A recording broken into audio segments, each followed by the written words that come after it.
Top quality और consistent performance के लिए सिर्फ सिल्वर पंप नाम याद रखना।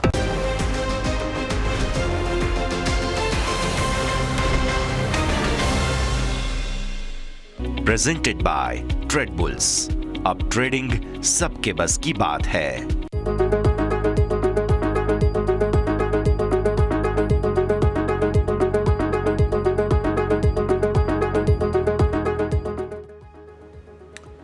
હેલો, સ્વાગત, ગુડ આફ્ટરનૂન. હું યશ આપના સાથે ક્લોઝિંગ કેપિટલમાં આપનું સ્વાગત કરું છું. ભારતીય માર્કેટ્સે આજે નવા રેકોર્ડ હાઈ એટલે કે લાઈફ ટાઈમ હાઈ બનાવ્યા બાદ આખરે થોડું પ્રોફિટ બુકિંગ આવ્યું છે. ઘણું બધું એક્શન છે જે બધા પર નજર કરીશું, પણ શરૂઆત હેડલાઇન્સની સાથે કરીશું. નવા રેકોર્ડ બનાવ્યા બાદ આવી પ્રોફિટ બુકિંગ. બજારમાં થોડો ઘટાડો. સેન્સેક્સ 86,000થી ફરી રિકવર. નિફ્ટી 26,300 પાર પહોંચ્યા બાદ ઉપલા સ્તરે નફા વસૂલી. બેંક નિફ્ટીમાં પણ 59,866ના નવા રેકોર્ડ બન્યા બાદ ઉપલા સ્તરોથી દબાણ. સરકારી બેંકમાં વેચવાલી, જોકે એચડીએફસી, આઈસીઆઈસીઆઈ અને કોટક મહિન્દ્રા બેંક તરફથી બેંક નિફ્ટીને સપોર્ટ. નવેમ્બરમાં બમ્પર વેચાણને કારણે આશાથી કમર્શિયલ વ્હીકલ શેરમાં વધારો. Tata motors commercial vehicle, Ashok Leyland, લાઈફ હાઈપર, એસએમએલ ઇસુઝુમાં 2% સુધીની તેજી. ફાર્મા ઇન્ડેક્સમાં 17 સપ્તાહની ઊંચાઈ પર પહોંચ્યા બાદ નફા વસૂલી. ગ્લેન્ડ ફાર્મા, એબર્ટ ઇન્ડિયા અને નેટકો ફાર્મામાં 5% સુધીનો ઘટાડો. અન્ય ફાર્મા શેરમાં દબાણ. કન્ઝ્યુમર ડ્યુરેબલ શેરમાં ભારે નફા વસૂલી. પ્રમોટરના ભાગીદારી વેચ્યા બાદ વર્લપૂલમાં 10%થી વધુનો ઘટાડો. તો અંબર એન્ટરપ્રાઇઝીસ, પીજી ઇલેક્ટ્રોપ્લાસ સહિત અન્ય કન્ઝ્યુમર ડ્યુરેબલ શેરમાં વેચવાલી.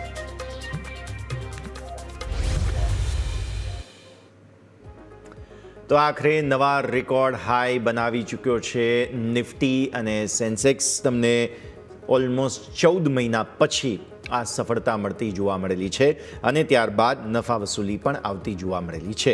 26,310ના નવા રેકોર્ડ હાઈ 26,277થી આગળ આપણે બનાવી ચૂક્યા છીએ. હવે આગળ શું અને ચાર્ટ્સ પર આજે જે બંને તરફી કારોબાર આપણને જોવા મળ્યો તેમાં એક્શન શું બન્યું છે તે સમજીએ. મારા સહયોગી યોમિક આપણી સાથે જોડાઈ રહ્યા છે. યોમિક, સૌથી પહેલાં તો ગુડ આફ્ટરનૂન. સમજીએ ભારતીય માર્કેટ્સનું એક્શન આજે જ્યારે આપણને જોવા મળ્યું છે. બંને તરફી કારોબાર અત્યારે ફિલહાલ જોઈએ તો આખા દિવસના ગેઇન્સ ભૂંસી કાઢ્યા છે. જી યસ, ગુડ આફ્ટરનૂન. ભલે આજે એમ કહી શકાય કે ગેઇન ભૂસી નાખ્યા છે, પરંતુ મજા તો ત્યાં આવી કે ફાઇનલી આજે ઓલ ટાઈમ હાઈ બન્યા.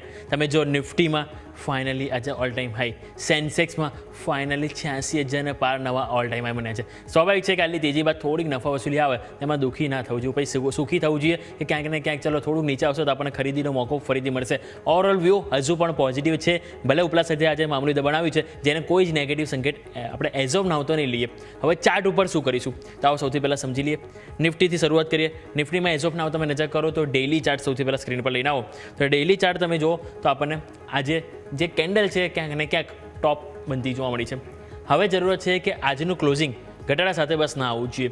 હવે 200ની આજુબાજુ આવશો તો ઇટ્સ અ ગુડ સાઇન, એ લોકો ખાસ આપણે ચિંતાનો વિષય નથી. હવે આજે ઘટાડો આપણને જે જોવા મળ્યો, રાઈટ, અત્યારે આપણે કારોબાર કરી રહ્યા છે 26,208.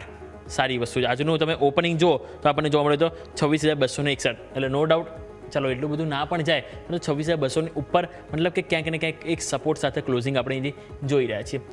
26,277 હવે આપણું પહેલું ફોકસ અહીંયા હોવું જોઈએ રેઝિસ્ટન્સ તરીકે, કારણ કે તમે ઓલ ટાઈમ છે 26,270 જે લાસ્ટ ટાઈમ બનેલા હતા એની નજીક તમે ઓપન થયા અને તરત જ તમને નીચે દબાણ આવ્યું. 26,200થી સપોર્ટ મળ્યો, તરત તમે જે અને બ્રેક કર્યો અને ઉપરની તરફ આપણને 26,310ના હાઈ બન્યા. એટલા માટે હવે જ્યારે તમે 26,277ની નીચે આવી ગયા છો તો જરૂરત છે એની ઉપર ક્લોઝ થવું. આજે તમે લાસ્ટ જે ઓલ ટાઈમ હતા એને તમે ક્રોસ કર્યા પરંતુ ક્લોઝ નથી કરી રહ્યા અત્યારે એઝ ઓફ નાઉ. હજી નો ડાઉટ ચલો ટાઈમ છે આપી દઈએ, પરંતુ ક્લોઝ થવું જરૂરી છે. હવે જો આજે ના થાય તો નેક્સ્ટ ટાઈમ આપણે ફોકસ ત્યાં જવું જોઈએ. એટલે માટે આપણે પહેલો રેઝિસ્ટન્સ 26,277, એના બાદ આપણે ફોકસ કરીશું તે છે 26,310 જે આજના ઓલ ટાઈમ હાઈ. જો આજના ઓલ ટાઈમ હાઈ આપણે ક્રોસ કરીએ છીએ તો પછી 26,500ની શક્યતા પૂરેપૂરી આપણને વધી જશે. કારણ કે જે 10 એક્સપોનેન્શિયલ મૂવિંગ એવરેજ ઉપર આ નેગેટિવ કેન્ડલ બનવી અને એને પછી ક્રોસ ઓવર થવું મતલબ કે એક પોઝિટિવ સાઇન એને કહેવાય 10 EMA સ્ટ્રેટેજી પ્રમાણે. એટલા માટે અહીંયા આપણે જે સૌથી પહેલાં ફોકસ રાખીશું 26,277 એ ક્રોસ થવું જોઈએ અને એના બાદ 26,310 બસ જો ડેઇલી કેન્ડલમાં ક્લોઝ આપી દે છે તો પછી 26,500 એટલે બીજા 190 પોઈન્ટની તેજી આપણને નિફ્ટીમાં જોવા મળશે. નીચે સપોર્ટ તરીકે સૌથી પહેલાં 26,141 રાખીશું, એટલે કે આજનો જે રિસેન્ટલી આપણે લો બન્યો છે ત્યાં આપણું અહીંથી ફોકસ હોવું જોઈએ સપોર્ટ તરીકે 26,141. અને એના બાદ તમારે આવશે 26,100 કે જ્યાં ઓઆઈ ડેટા પ્રમાણે હાલ આપણને મેઇન સ્ટ્રોંગ સપોર્ટ જોવા મળી રહ્યો છે. તો આ વાત થઈ ગઈ આપણે ડેલી ચાર્ટ, 2 રેઝિસ્ટન્સ અને 2 સપોર્ટ કે જે આપણે અહીંથી ફોકસ કરીશું. ક્લિયર? હવે આવો નજર કરી લઈએ 15 મિનિટ. 15 મિનિટ તમે જો આજે સારી એવી તેજી આપણને જોવા મળી છે. છેલ્લા અગાઉ શું થતું હતું, 25 તારીખે જો આ તેજી આવતી હતી પરંતુ એક રેન્જમાં જોવા મળતી અને લાસ્ટમાં નફા વસૂલી આવતી હતી. પરંતુ ગઈકાલનો અને આજનો દિવસમાં બેસ્ટ વસ્તુ એ છે કે તમે તેજી શરૂઆતમાં કરો છો પરંતુ ત્યાં એક ટાઈમ પસાર કરો છો. હવે આજે પણ તમે જો નજર કરો, શરૂઆતમાં નો ડાઉટ તમને આ તેજી આવી, તમે ટાઈમ પસાર કર્યો પરંતુ ઓલ ટાઈમ હાઈ બન્યા છે, એટલે એ જ કારણથી તમે ઉપલા થતી નીચે આવ્યા, પરંતુ ત્યાં ફરીથી તમે 10 EMA ઉપર આવી ગયા છો 15 મિનિટમાં. 26,207 અત્યારે હાલ 26,200 આપણી છે 10 day exponential moving average 15 minute પ્રમાણે. એટલા માટે મેં તમને કીધું કે આજે 26,200ની ઉપર ક્લોઝિંગ આવે તો એક સારું ક્લોઝિંગ આપણે કહીશું, કારણ કે 10 EMA તો એટલીસ્ટ તમે બચાવી લીધું 15 મિનિટમાં. સો ઓવરઓલ વ્યૂ પોઝિટિવ છે. જેમ આપણે વાત કરીએ કે હવે આ જે હાઈ એ ક્રોસ કરે તો આપણને સારી એવી તેજી જોવા મળી શકે છે. ઓવાઈ ઉપર આવો નજર કરી લે. ઓવાઈ તમે નજર કરો તો હાલ આપણને 26,200 કે જ્યાં કોલ રાઇટર્સ છે કે થોડાક હેવી થઈ રહ્યા છે 1.17 કરોડ, અને એ જ કારણથી તમે આજે એની ઉપર ગયા પરંતુ તમે નીચે આવી ગયા. સામે પુટ રાઇટર્સ તમે જો 0.81 એટલે કે 81 લાખ જોવા મળ્યા છે. આજે 52 લાખ અને અહીંયા 87 લાખ. સૌથી હાઈએસ્ટ કોલ રાઇટર્સ તમે જો અહીંયા આવ્યા છે 26,300 ઉપર તમે હાઈ બનાવ્યા, પરંતુ ત્યાં આજે એક દિવસમાં 87 lakh put writers call writers આવ્યા, જેના કારણે ઓવરઓલ 1.5 લાખ કોલ રાઇટર્સ થઈ ગયા, તમે નીચે આવ્યા. 250 ઉપર પણ તમે જો 52 લાખ આવ્યા, જેના કારણે ફરીથી તમે નીચે આવ્યા અને હાલ તમે 26,200 ઉપર કારોબાર કરી રહ્યા છો. હવે જરૂરત છે 26,200 ટકવું. જો ટકે છે તો પછી હવે આવનારા દિવસમાં એટલે કે આવતીકાલ માટે જ હવે આપણે રહેશે મેકો બ્રેક લેવલ 26,200નું લેવલ. હવે નીચેની તરફ 26,100 કે જ્યાં આજે પુટ રાઇટર્સ સારું જોવા મળ્યું છે, અને 26,000 ઉપર પણ તમે જો તો 1.5 લાખ આપણને પુટ રાઇટર્સ જોવા મળે છે. પરંતુ અહીંયા થોડીક ઓઆઈ ડેટા પ્રમાણે એક વસ્તુ આપણે નોટિસ કરવું જોઈએ. નો ડાઉટ તેજી છે, વખાણ કરીશું, પરંતુ પુટ રાઇટર્સના જે નવું એડિશનમાં તમે જો એટલો જોશ નથી જોવા મળી રહ્યો. ચલો આપણે માની લીધું 26,300 તમે બ્રેક કર્યું, 26,200 તમે અત્યારે હાલ કારોબાર કરી રહ્યા છો, પરંતુ 26,100 તો તમે બ્રેક નથી કર્યું ને, તો ત્યાં શા માટે અત્યારે ઓઆઈ નવું બિલ્ડઅપ નથી જોવા મળી રહ્યું? તમે જુઓ ત્યાં પણ ઓઆઈ ડેટા કંઈ જ બિલ્ડઅપ નથી. ઇવન 26,000 ઉપર પણ તમે જો જે ઓવરઓલ સાયકોલોજીકલ સ્ટ્રાઇક પ્રાઇસ છે, ઓલ ટાઈમ તમારો સપોર્ટ તરીકે વર્ક કરી રહ્યો છો, ત્યાં પણ આજે પુટ રાઇટર્સે પોતાની પોઝિશન થોડી સ્ક્વેર ઓફ કરી છે. ઓલરેડી 1.5 કરોડ હતા અને એમાં પણ તમે જો 14 લાખ થોડા આજે ઓછા થઈ ગયા છે. એટલે સ્વાભાવિક છે કે નવું એડિશન નથી થયું, એ થોડી ચિંતાનો વિષય છે, અને ઉપર જે નવું એડિશન થયું છે એ પણ એક ખાસ કંઈ ચિંતાનો વિષય છે. પરંતુ હવે જોવાનું રહેશે કે 26,200 જો ચાર્ટ ઉપર સસ્ટેન થાય તો એક સારું અહીંથી આપણે લેવલ જોઈ શકાશે. આવો બેંક નિફ્ટી ઉપર નજર કરી લઈએ. બેંક નિફ્ટી તમે જો ત્યાં સારી વસ્તુઓ એ હોય છે, છેલ્લા ઘણા દિવસથી તમે જુઓ નિફ્ટીમાં શું થાય છે, પહેલા સેશનમાં તેજી આવે છે, હાઈ બનાવો છો, પરંતુ પ્લસ સાથે નફા વસૂલી આવે છે. જ્યારે બેંક નિફ્ટી તમે નજર કરો, હાઈ બનાવે છે અને કન્સિસ્ટન્સી પકડી રાખે છે, હાઈ ઉપર જ ક્લોઝિંગ આપે છે, અને આજે પણ તમે જો 59,866ના હાઈ બન્યા ઓલ ટાઈમ, અને ત્યાંથી અત્યારે તમે 59,740 માત્ર 120 પોઈન્ટ જ તમે નીચે છો. જ્યારે નિફ્ટીમાં તમે નજર કરો તો હાઈથી ઓલમોસ્ટ તમે 100 પોઈન્ટ નીચે આવી ગયા છો. સો આ મેઇન ડિફરન્સ આપણને જોવા મળ્યું છે. નિફ્ટીમાં શું જોયું, આજની કેન્ડલ લાલ છે, પરંતુ બેંક નિફ્ટી તમે જો હજુ પણ આજની કેન્ડલ પોઝિટિવ સાઇન છે, જે એક સારી વસ્તુ છે. હવે અહીંયા સિમ્પલ એ જ લોજિક, આજનો હાઈ 59,866 એને ક્રોસ કરવાનો રહેશે. નીચેની તરફ હવે 59,523 કે જેને આપણે ફોકસ પર રાખીશું, જે આજનો લો છે, એટલે કે આજનો લો અને હાઈ જે હવે આવનારા દિવસો માટે એક સ્ટોપ લોસ અને એક આગળ રેઝિસ્ટન્સ તરીકે આપણે ફોકસ કરીશું. અને એ બાદ 59,300 જે ઓઆઈ ડેટા પ્રમાણે એક સ્ટ્રોંગ સપોર્ટ જોવા મળી રહ્યો છે, અને 60,000 આવવાનું તો છે જ, આજ નહીં તો કાલે 60,000ના દર્શન તો આપણને જલ્દી જોવા મળવાના જ છે. જ્યાં સુધી આપણે 59,000 જે મેઇન સાયકોલોજીકલ સ્ટ્રાઇક પ્રાઇસ છે, જેમ નિફ્ટી માટે 26,000 છે, બેંક નિફ્ટીમાં જ્યાં સુધી 59,000 બ્રેક ના થાય ને ત્યાં સુધી એઝ ઓફ નાવ પોઝિશનલી મંદીનો વિચાર આપણે નહીં કરીએ. ક્લિયર? તો આવો 15 મિનિટ ઉપર નજર કરી લઈએ. 15 મિનિટ તમે નજર કરો તો ત્યાં પણ આપણને સારી એવી તેજી જળવાઈ રહી છે. નજર કરો, તમને આ તેજી આવી રાઈટ, અને તેજી બાદ તમે જુઓ આ ગઈકાલનું તમારી પેટર્ન હતી, ફ્લેગ પેટર્ન બની હતી. મેં તમને ગઈકાલે નોટિસ પણ કરાવી હતું, અને મેં તમને જો ફ્લેગ પેટર્ન આજે થોડું પણ મજબૂતીમાં ઓપન થઈશું તો સારી તેજી આવશે. આ જેવું મજબૂતીમાં ઓપન થયું તમે જુઓ તો ત્યાંથી આપણે જે વાત કરીએ ઇવન ત્યાંથી પણ 300 થી 350 અંકની આપણે તેજી જોવા મળી છે. હવે અત્યારે તમે નીચે આવ્યા અને એક્ઝેક્ટ 50 EMA ઉપર તમે સપોર્ટ લીધો. 50 EMA તમારી જે જોવા મળી રહી છે એ તમને છે 59,522, અને એક્ઝેક્ટલી ત્યાં જ તમને સપોર્ટ મળ્યો છે. એટલા માટે સ્વાભાવિક છે કે 59,500 એ ઘણું મહત્વનું છે. ઓવાઈ ડેટા પ્રમાણે પણ, અને સાથે સાથે તમે નજર કરો તો આપણને જે આજનો લો બન્યો છે એ પણ એક્ઝેક્ટ ત્યાં બન્યો છે. એટલે કે 59,500ને એઝ અ સપોર્ટ તરીકે આપણે લઈને ચાલીશું, ચાહે ડેઇલી કેન્ડલો 15 મિનિટ હોય. અને આપણે એક જ વસ્તુ ફોકસ કરીશું કે 50 EMA જે છે, બસ એ 50 EMA તમારી 15 મિનિટમાં બ્રેક ના થવી જોઈએ. જ્યાં સુધી ના થાય ત્યાં સુધી સ્વાભાવિક છે કે આપણે અહીંથી વ્યૂ પોઝિટિવ જ રાખવો જોઈએ. અને લાસ્ટ આવો નજર કરી લઈએ ઓવાઈ ડેટા ઉપર શું સેટઅપ બની રહ્યું છે. બેંક નિફ્ટીમાં ઓવાઈ ડેટા તમે નજર કરો તો ત્યાં 59,500 જ્યાં હું તમને હાઇલાઇટ કરી રહ્યો છું, as of now call writers કરતાં પુટ રાઇટર્સ ત્યાં હેવી છે. એટલા માટે એને આપણે એક સપોર્ટ લઈને ચાલીશું. આગળની તરફ 60,000નું લેવલ છે, જે એક અવરોધ છે. હાઈએસ્ટ કોલ રાઇટર્સ ત્યાં છે. એટલા માટે અત્યારે હવે મેક ઓર બ્રેક લેવલ તમારો 59,500 છે, એ સચવાવું જોઈએ. બસ એ બ્રેક નહીં થાય તો 60,000 બહુ જલ્દી જ આપણને જોવા મળી શકે છે. અને આજના દિવસે તમે જો હાઈએસ્ટ કોલ રાઇટર્સ ભલે 60,000 ઉપર આવે. અહીંયા પોઝિટિવ વસ્તુ શું છે ખબર તમને? પુટ રાઇટર્સ જો 60,000થી તમે ટચ નથી કર્યું અને ત્યાં પુટ રાઇટર્સ આવી રહ્યા છે.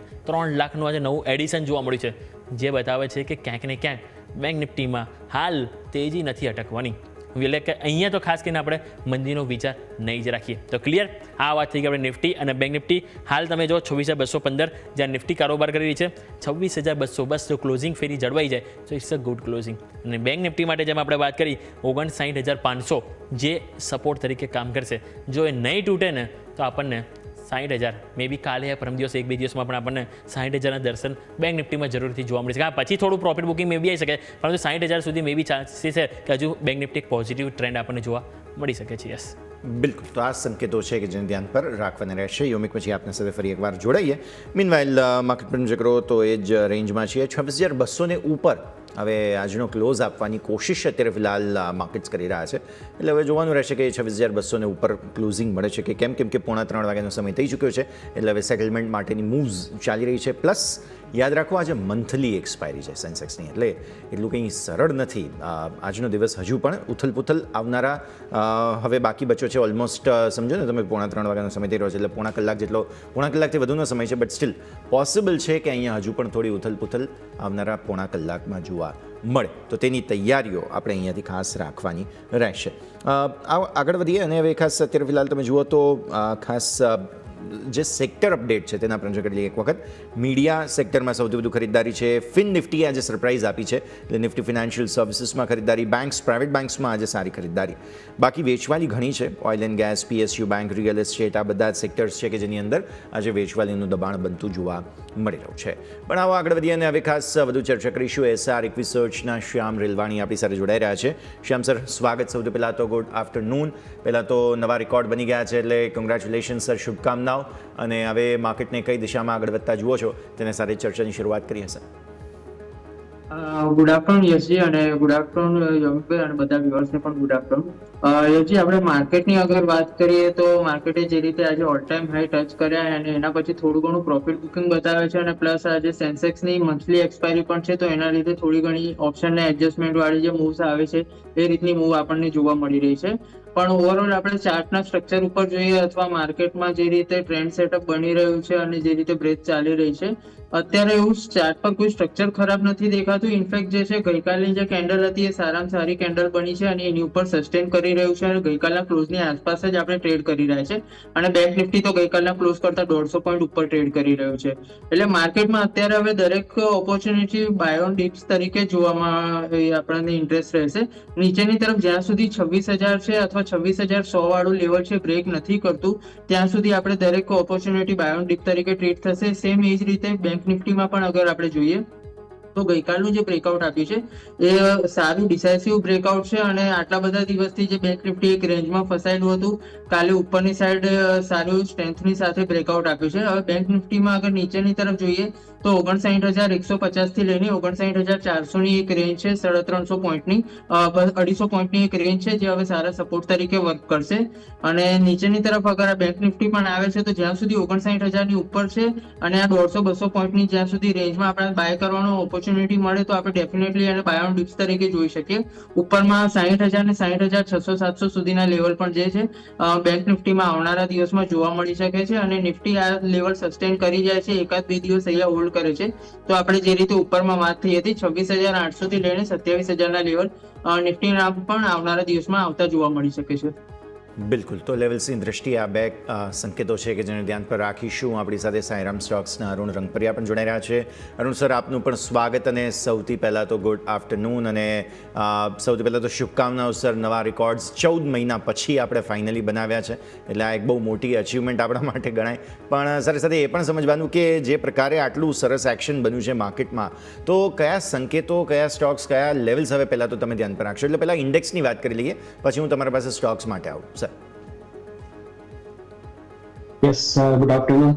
માર્કેટના નવા હાઈ બન્યા એના માટે કોંગ્રેચ્યુલેશન, ને જે લોકો ઇન્વેસ્ટમેન્ટ કર્યું હતું તેમના પૈસા બને તેમને પણ ડબલ કોંગ્રેચ્યુલેશન. વાત કરીએ લેવલની વાત કરવામાં આવે તો માર્કેટની અંદર લગભગ બધા લોકો એવું માનતા હતા કે ભાઈ માર્કેટ એક ક્રેશ બાજુ જઈ રહ્યું છે, માર્કેટની અંદર થોડી વીકવાલી આવશે, પણ અલ્ટિમેટલી માર્કેટે કાલે જે સર્કમસ્ટન્સીસમાં બ્રેકઆઉટ આપ્યા આપણે સાઈડ, એ પછી માર્કેટમાં એક હેવી વેટ જેટલા બી છે, Reliance, HDFC bank, ICICI, TCS, Wipro, આ સારા સ્ટોક્સમાં બાઇંગ જોવા મળ્યું. જ્યારે પણ તગડા ઘોડા હાલતા હોય છે ત્યારે માર્કેટની અંદર એક ઉપર સાઈડ મુવમેન્ટ બનતી હોય છે. સેકન્ડ હોપ એ હતી કે ફેડના જે રેટ કટ અનએક્સપેક્ટેડ હતું, હવે રેટ કટ નથી થવાનું, એની જગ્યાએ નાઉ દે આર સ્પીકિંગ કે અમે લોકો 2 રેટ કટ કરીશું. એ બંને રેટ કટ પછી ત્યાંના માર્કેટની અંદર એક જબરજસ્ત ઉછાળ જોવા મળી. એની ઇમ્પેક્ટ ઓલ ઓવર વર્લ્ડ ઉપર જોવા મળી. સેકન્ડ, રશિયા અને યુક્રેન વોરના જે ઇન્ડિકેશન આવી રહ્યા છે ક્લોઝિંગમાં, તો એ પણ એક પોઝિટિવ ઇમ્પેક્ટ હતી, એના લીધે જ માર્કેટ દોડ્યું હતું. પણ અહીંયા સવાલ એ છે કે હવે માર્કેટમાં શું 26,326,300 એક મેજર રેઝિસ્ટન્ટ રહેશે, એના ઉપર જશે તો નિફ્ટીમાં અપર સાઇડના લેવલ ઓર બી આવી શકે છે 500, 700, 27,000.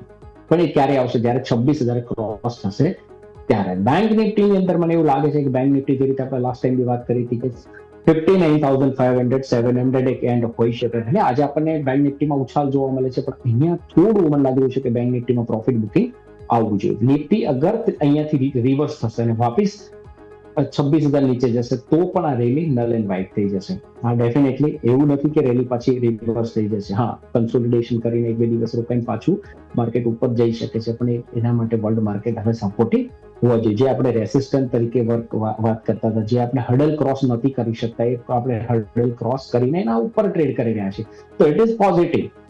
પણ હા, હવે એને સસ્ટેન કરવા માટે એક ફોર્સની જરૂર પડશે, ન્યૂઝ ફોર્સની કે ગમે તે હોય, યુક્રેન રશિયા હોય કે કોઈ ટ્રેડ ડીલ હોય, એ કોઈ ન્યૂઝની જરૂર છે જે ટૂંક સમયમાં આવે તો માર્કેટ ઓર અપસાઇડ જઈ શકે. અધરવાઇઝ માર્કેટ નીચે જવાના બી ચાન્સીસ ઓછા છે, કારણ કે વર્લ્ડ માર્કેટ આપણને ગીરવા નહીં દે. તો મોટા મોટી તમે જુઓ તો થોડું શું જેને બાય કરવું છે અને 26,300 ઉપર જોવું જોઈએ. બેંક નિફ્ટીની અંદર થોડું અત્યારે પેલું કહેવાય ને વેઇટ એન્ડ વોચની સ્થિતિ અપનાવવી જોઈએ. વેઇટ એન્ડ વોચની રણનીતિ અત્યારે ફિલહાલ અપનાવવી જોઈએ. આ સંકેત ઇન્ડેક્સ માટે અત્યારે ધ્યાન પર રાખવાના રહેશે. પણ આગળ વધીએ, સ્ટોક સ્પેસિફિક રેકમેન્ડેશન્સ. શ્યામ સર, પહેલાં આપના પાસે આવી જઈએ. કયા કાઉન્ટર પર ફોકસ?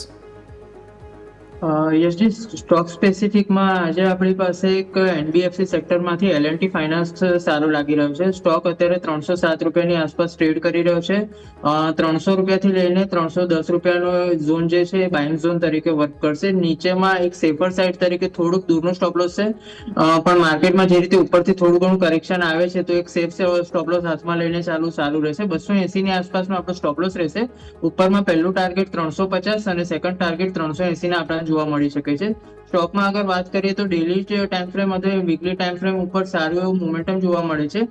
સ્ટોકે જે 209 રૂપિયાના હાઈ પછી નવી તેજીમાં આવ્યો હતો અને એના પછીનું અગર આ વીકલી કેન્ડલ જોઈએ તો લાસ્ટ વીકની 2 વીક પહેલાની જે કેન્ડલ હતી એમાં હાઈએસ્ટ વોલ્યુમ સાથે કેન્ડલ હતી અને એના પછી એક રિટ્રેસમેન્ટ કરીને ફરીથી સ્ટોક નવા હાઈને બ્રેક કરીને ઉપરની તરફ નવા ઝોનમાં જવાનું ટ્રાય કરે છે.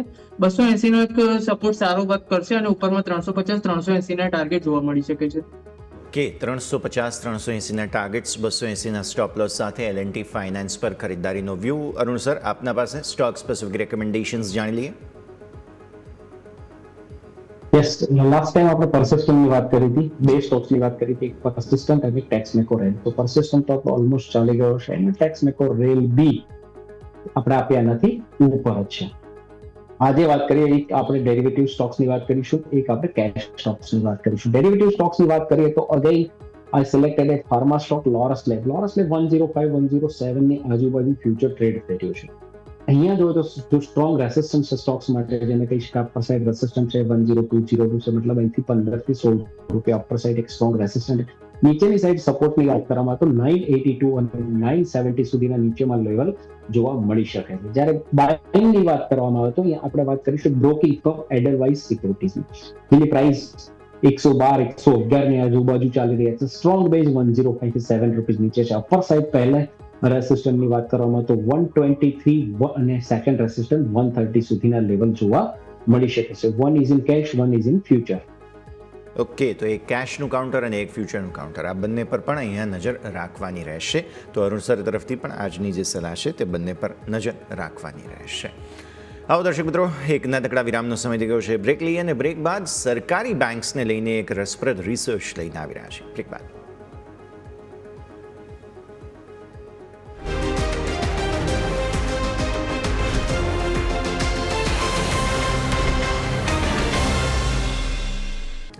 બ્રેક બાદ આપનું સ્વાગત છે. માર્કેટ સામ પણ બંને તરફી ચોપી રેન્જમાં અત્યારે ફિલહાલ કારોબાર કરી રહ્યા છે. સેન્સેક્સ ગ્રીન ઝોનમાં છે, નિફ્ટી રેડ ઝોનમાં છે. અત્યારે ડિરેક્શન એ રીતે ચાલી રહી છે.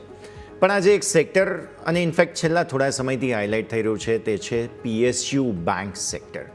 આપણે સતત આ સેક્ટરમાં નવા પૈસા ઠલવાતા જોઈ રહ્યા છીએ. વેલ્યુએશનને લઈને બહુ જ બધાને અટ્રેક્ટિવ લાગે છે સરકારી બેંક્સ. શું એક્શન બની રહ્યું છે સરકારી બેંક્સમાં તે સમજી લઈએ. મારા સહયોગી યોમિક આપણી સાથે જોડાઈ રહ્યા છે. યોમિક, સરકારી બેંક્સની અંદર ખાસું એવું એક્શન રહ્યું છે.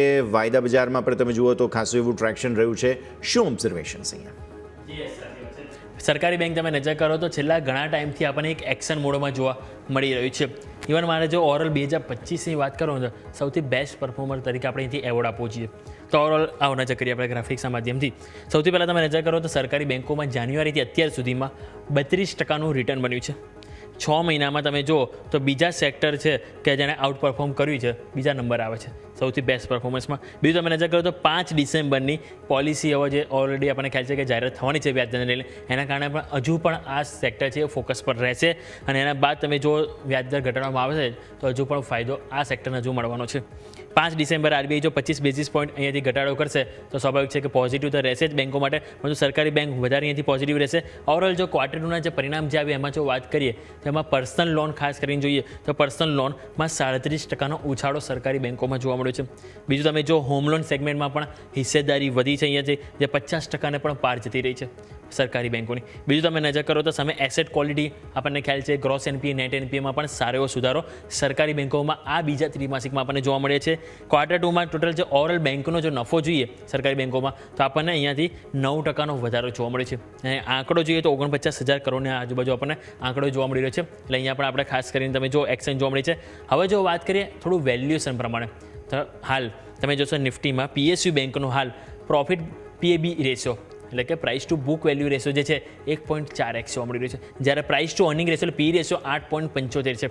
હવે આના સરખામણીમાં જોઈએ ઓવરઓલ એવરેજ વાત થઈ ગઈ, સ્ટોક સ્પેસિફિક કઈ રીતે શું હાલત છે આવો ગ્રાફિક્સ લઈને આવો તો અત્યાર સુધીના આપણે જે ઓવરઓલ જોઈએ કે જે હાઈ વેલ્યુએશન પ્રમાણે હજુ પણ સ્ટોક્સ એફોર્ડેબલ છે.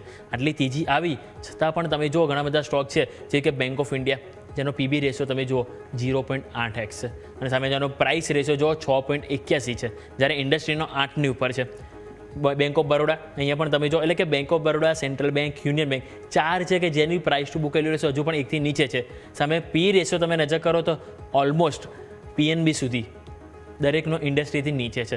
એકમાત્ર SBI છે કે જેનો P રેશિયો કે જેને ઇન્ડસ્ટ્રીથી થોડુંક વધારે જોવા મળ્યું છે. બાકી ઓવરઓલ તમે બધી બેંકો તમે નજર કરો કે જેના વેલ્યુએશન હજુ પણ ઇન્ડસ્ટ્રીના એવરેજ કરતાં પણ ઓછા જોવા મળી રહ્યા છે. બીજું તમે નજર કરો તો હવે આપણે આ વાત કરી, હવે સરકારી બેંકોને અત્યાર સુધીની તેજી નજર કરીએ કે આપણે જોયું કે ઓવરઓલ 32% રિટર્ન તો બન્યું છે. તો કઈ બેંકોએ સૌથી બેસ્ટ પરફોર્મન્સ કર્યું છે? કેનેરા બેંક 49% રિટર્ન એક વર્ષમાં, યુનિયન બેંક 29% એક વર્ષમાં રિટર્ન જોવા મળ્યું છે, SBI 19%, પંજાબ નેશનલ બેંક તમે નજર કરો તો 19% અને બેંક ઓફ બરોડામાં 18% રિટર્ન આ 2025માં આપણને બનતું જોવા મળ્યું છે. એટલે આ બધી બેંકો છે કે જેણે સૌથી બેસ્ટ પરફોર્મન્સ કર્યું છે અને આ બધી બેંકો છે કે જેને price two book value ratio હજુ પણ 1ની નીચે છે અને આ જ બધી બેંક છે કે જેના P રેશિયો ઇન્ડસ્ટ્રીનો જે સ્ટાન્ડર્ડ P રેશિયો છે એનાથી પણ હજી નીચે જોવા મળી રહ્યો છે. યસ, તો આ છે સરકારી બેંકનું પરફોર્મન્સ કે જેને ધ્યાન પર રાખીએ આપણે. બધા જ સરકારી બેંક્સની અંદર સારું એક્શન જોવા મળેલું છે અને હજુ પણ જોવા મળી રહ્યું છે. આપણે અરુણ સર તમારા સાથે રેગ્યુલરલી ડિસ્કસ કરેલી છે સરકારી બેંક્સ PSU બેંક ઇન્ડેક્સે પણ સરસ પરફોર્મ કર્યું અને વર્ષ 2025માં જોવા જઈએ તો બેસ્ટ પરફોર્મિંગ સેક્ટર તરીકે સરકારી બેંક્સ સામે આવી છે. કઈ રીતે જુઓ છો તમે? શું ઓબ્ઝર્વેશન્સ અહીંયા, કઈ ટેક અવેઝ? આપણે લાસ્ટ ટાઈમ જેટલા બી લગભગ 6 to 7 મંથ બેક વાત કરીએ તો તારા પેકેજ વાત કરતા હતા. હવેનો જે સમય છે PSU બેંકોનો છે, કેનરા બેંક હોય, PNB હોય, બેંક ઓફ બરોડા હોય, ઇન્ડિયન બેંક હોય, બધી જ બેંકોની અંદર આપણે પોઝિટિવ વ્યૂ આપેલા. હજી બી તમે વાત કરો, આપણે જે રીતે અમિત સરે વાત કરી કે હજી બી બેંકોની અંદર સ્ટાર્ટિંગ થયું છે. હા તો બરોબર છે, કેનરા બેંકની અંદર તમે પી રેશિયો જો તો 7 નો છે, તો હજી તો આ સ્ટાર્ટિંગ ફેઝ છે, હજી તો ચાલવાનું સ્ટાર્ટિંગ થયું છે. નો ડાઉટ બેંક ખાસી ચાલી ગઈ છે, એનો મતલબ એવો નથી કે હજી અપસાઇડ કેપ છે. પણ હા, થોડું ઘણું નાનું મોટું કરેક્શન આવે, એક વર્ષમાં 50-60% સ્ટોક ચાલ્યા પછી કે 10-15% કરેક્શન આવ્યા પછી પણ આ બેંકિંગ સેક્ટરની અંદર એમાં પણ PSU બેંકની અંદર વધારે અપસાઇડની ચાન્સીસ છે બીકોઝ ઓફ એમના NPAમાં સુધારો થયો છે. લોન ગ્રોથ તમે જોશો તો પ્રાઇવેટ અને PSU ની કમ્પેરિઝન તો PSU ઓલવેઝ બી બેટર રહ્યા છે લાસ્ટ 1.5 યરથી. સેકન્ડ થિંગ, એક બડી હોપ છે કે રેટ કટની, કે જે રેટ કટ આવવાનું છે, જે 5 ડિસેમ્બરની અંદર જે પોલિસી છે એની અંદર એક રેટ કટ આવશે. રેટ કટ આવ્યા પછી એની અંદર જે જબરજસ્ત મુવમેન્ટ કે જે પોઝિટિવનેસ જોવા મળશે એ PSU બેંકની અંદર વધારે જોવા મળશે. એના લીધે જ આપણે બેંક નિફ્ટી આજે 60,000ની આજુબાજુ પહોંચતી હોય નજર આવશે. નો ડાઉટ કોઈ પણ કરેક્શન આવ્યું તો એની અંદર private bank compare to PSU bank private બેંકની અંદર વધારે હોઈ શકે ત્યારે PSU બેંક સસ્ટેન કરશે. અને હજી બી મને એવું લાગે છે કે અહીંથી બી સારી એવી ખાસી અપસાઇડ PSU સેક્ટરની અંદર, PSU બેન્કિંગ સેક્ટરની અંદર બાકી છે. Canara bank, PNB bank, bank of Baroda, bank of India, Indian bank, આની અંદર હું પોઝિટિવ છું. આપણે SBI ની વાત કરી હતી, નો ડાઉટ મને યાદ છે 680, 660 ની અંદર, ત્યારે આપણે એને 4 ડિજિટમાં આપણે વાત કરતા, 4 ડિજિટમાં SBI બેંક જઈ શકે છે. એઝ એક્સપેક્ટેડ આજે 4 ડિજિટની અંદર એન્ટર બી થઈ ગઈ છે. તો આ સરકારી બેંક માટેનું એક્સપેક્ટેશન છે અને આગળ માટેના પરફોર્મન્સની વાત પણ આપણે કરી છે.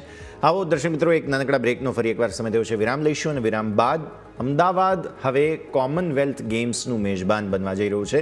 તેને લઈને પણ અમુક રિસર્ચ અમે તમારા સુધી લઈને આવી રહ્યા છીએ એક નાનકડા બ્રેક બાદ.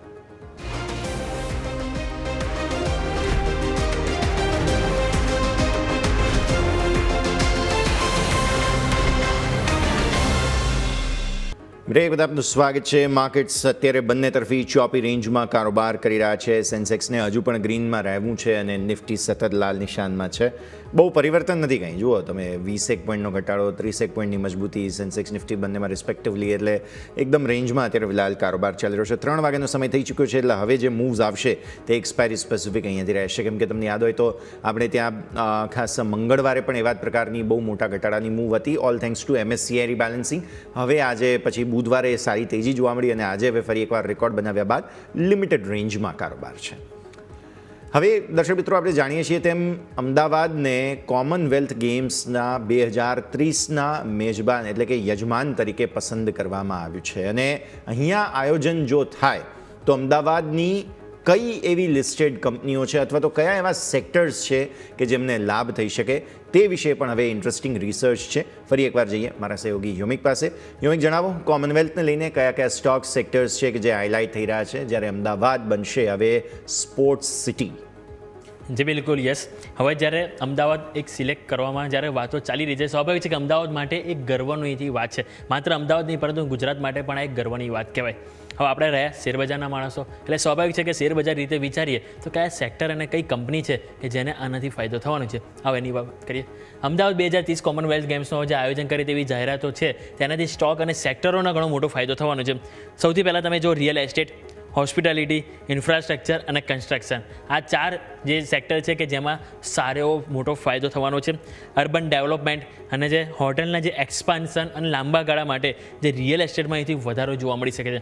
એટલે કે ઓવરઓલ રિયલ એસ્ટેટ સાથે જે પણ જોડાયેલા સેક્ટર છે દરેકને સારો એવો ફાયદો થશે, ચાહે કન્સ્ટ્રક્શન હોય, ઇન્ફ્રાસ્ટ્રક્ચર હોય. બીજી વસ્તુ, ગેમ્સના આયોજનથી સ્પોર્ટ્સ ઓલરેડી જે છે એની સુવિધાઓમાં પણ સારો વધારો જોવા મળશે અને અપગ્રેડ હાઈવે જે છે એને અપગ્રેડ કરવામાં આવશે અને સાથે એરપોર્ટમાં પણ વધારો જોવા મળી શકે છે. એટલે કે એવિએશનવાળી જે કંપનીઓ છે એ પણ સારી એવી આપણે અહીંથી ફોકસ પર રાખી શકાશે. બીજું તમે જુઓ તો માઇક્રો માર્કેટમાં જે જમીનની જે વેલ્યુ અને જે કનેક્ટિવિટીમાં પણ સુધારો સાથે જોવા મળી શકે છે. અમદાવાદ અને ગાંધીનગરમાં વધતા ડેવલપમેન્ટ અને સાથે જે લાંબા ગાળાના જે રેસિડેન્શિયલ પ્રોજેક્ટથી પણ એક ગ્રોથ અહીંયાથી શક્ય છે. અને સાથે તમે જો હવે વાત કરીએ સ્ટોકની તો સૌથી પહેલાં આપણે જોશું ગોદરેજ પ્રોપર્ટીઝ કે જેને ફાયદો થઈ શકે છે. બીજું તમે નજર કરો તો ઇન્ફ્રા સેક્ટરમાં L&T, SCC અને સાથે GMR એરપોર્ટ કે જેને સારો એવો ફાયદો જોવા મળી શકે છે.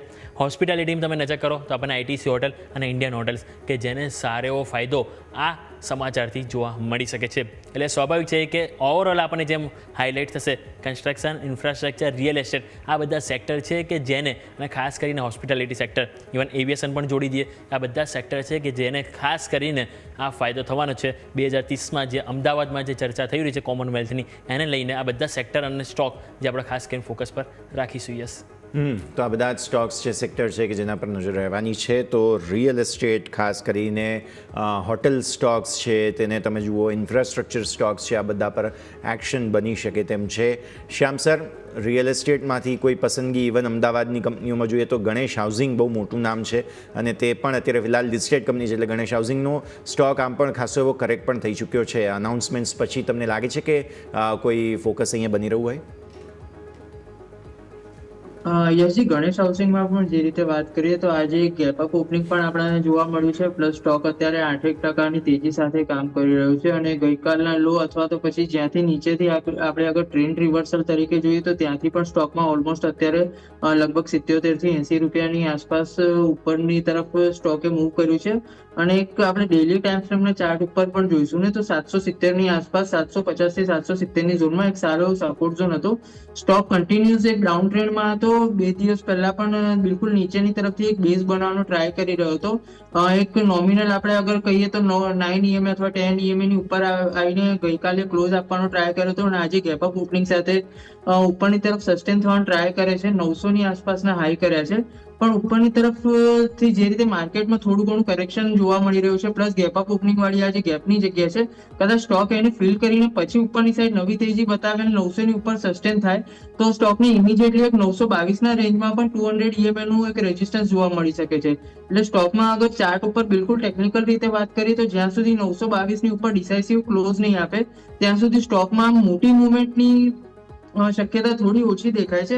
કોઈની પાસે હોય તો આ ઉછાળાને એક વખત થોડુંક બાઉન્સ બેક તરીકે જોઈને અથવા ઉછાળામાં અગર સ્ટોક નથી સસ્ટેન કરતું તો આપણે વીકલી ઉપર જોઈએ તો 876 ની નીચે અગર સ્ટોક રહે છે તો એમાં એક પ્રોફિટ બુક કરીને અથવા તો પછી ઉછાળે વેચવાનો આપણે વ્યૂ રાખવો જોઈએ, કેમ કે સ્ટોકમાં સ્ટ્રેન્થ 922 ના ક્લોઝિંગ ઉપર જ આવશે. જ્યાં સુધી એની નીચે છે ત્યાં સુધી દરેક ઉછાળો સેલિંગ તરીકે ટ્રીટ થશે આમાં. ઓકે, તો ઓવરઓલ આપણે વાત થઈ ગણેશ હાઉસિંગ કે જેમાં આપણે ખાસ કરીને ફોકસ રાખવાની સલાહ બની રહી છે. બીજું સ્ટોક સ્પેસિફિક નજર કરો તો આજના દિવસે નિફ્ટીમાં જો લીડ કરનારા સ્ટોક હોય તો મોસ્ટલી આપણે જોઈએ તો અહીંયાથી આપણને બેન્કિંગ અને સાથે સાથે NBFC જે હાઇલાઇટ થઈ રહ્યું છે. બજાજ ફાઇનાન્સ 2.5% મજબૂતી, શ્રીરામ ફાઇનાન્સ 1.5% મજબૂતી, ICICI બેંક તમે જો અહીંયા પણ 1.25% તેજી જોવા મળી રહી છે. અરુણ સર, તમે ઓલરેડી બેંક નિફ્ટી ઉપર તો વ્યૂ આપ્યો છે, તમારા સરકારી બેંક ઉપર પણ અહીંથી સલાહ આપી, પરંતુ NBFCને લઈને પણ શું તમે અહીંથી વ્યૂ પોઝિટિવ આપી રહ્યા છો? અને જો તમારો આન્સર હા હોય તો કયા સ્ટોક છે કે જેની ઉપર તમે ફોકસ કરવાની સલાહ આપશો સર? NBFC યસ, પોઝિટિવ છે NBFC ઉપર મારો વ્યૂ પહેલેથી જ.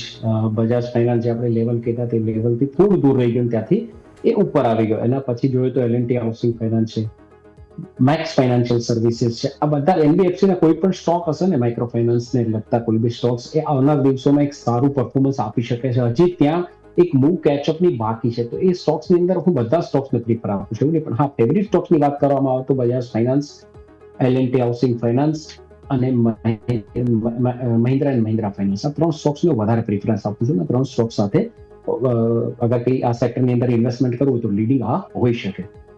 બિલકુલ, તો આ બધા જ સંકેતો. જી સર, કોમનવેલ્થ રિલેટેડ 2-3 પોઈન્ટ છે મારા, કેન આઈ ડિસ્કસ? જી સર. હેલો. જી સર. હા, તો જો કોમનવેલ્થ અહીંયા આવે છે, અમદાવાદની અંદર આવી જ ગયું છે, તો જે 10 વર્ષમાં અમદાવાદનું ઇકોનોમિક બૂસ્ટ મળવાનું હતું ને આવનાર 10 યર્સની, it will get in 3 years, એટલે કે 3 થી 4 વર્ષની અંદર આવી જશે. સિટીનું ઇન્ફ્રાસ્ટ્રક્ચર ડેવલપ થશે, જે ઓલરેડી વાત કરી તો મેં કે મેટ્રો રોડ આ તો આવવાનું છે, રિવરફ્રન્ટ પણ એક્સપાન્ડ થશે. સેકન્ડ, ટુરિઝમ અને ગ્લોબલ વિઝિબિલિટી અમદાવાદ માટે ક્લિયર થશે. જે અનનોન હતું અમદાવાદ રિયલ એસ્ટેટ કે અમદાવાદની અંદર ઇન્વેસ્ટમેન્ટ એ અનનોન હતું વધારે આવશે. સેકન્ડ આવશે ટુરિઝમ, પછી મેસિવ જોબ ક્રિએશન થશે, કેમ કે આ બધા સેક્ટર કે કંપનીઓ આવશે તો જોબ તો આપવાની છે, એટલે job creation, skill development, real એસ્ટેટની ઇમ્પેક્ટ જોરદાર હશે. જ્યાં પણ કોમનવેલ્થ બેંક ફાસ્ટમાં જ્યાં થયો છે ત્યાં 10 થી 12,000 13,000 કરોડનું ઇન્વેસ્ટમેન્ટ આપ્યું છે એસીટી પૂરતું કે પ્લેસ પૂરતું. અને અમદાવાદની અંદર વાત કરીએ તો અહીંયા આઈ થિંક 12 થી 15,000 કરોડનું એક ઇન્વેસ્ટમેન્ટ અમદાવાદની અંદર ઓલ ઓવર આવી શકે. ટુરિઝમ હોય, ઇન્ફ્રાસ્ટ્રક્ચર હોય, ખાલી રિયલ એસ્ટેટની વાત કરો તો અહીંયા 8-10,000 કરોડનું ઇન્વેસ્ટમેન્ટ તો અહીંયા આવી શકે છે. તો આ એક જબરજસ્ત ઓપોર્ચ્યુનિટી છે કે હા, કોઈ ઇન્વેસ્ટર હોય તો એને ક્યાં ઇન્વેસ્ટ કરવું હોય તો એમનો સબ્જેક્ટ છે. પણ આટલા પોઈન્ટ છે કે જે 3 વર્ષની અંદર ડેવલપ થવાના છે.